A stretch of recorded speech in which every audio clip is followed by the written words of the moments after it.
работи за исказ кој што уште не е довршен.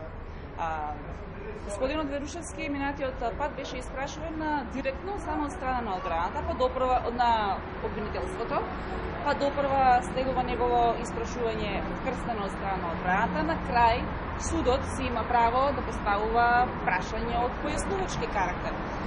Читав и по медиумите дека господинот Верушевски дал некоја изјава дека материјалите претрпеле некоја модификација, меѓутоа толкување, односно појаснување за тоа што сакал да каже сведокот може да даде само тој. За нас како обвинителство автентичноста на материјалите значи воопшто не е спорна.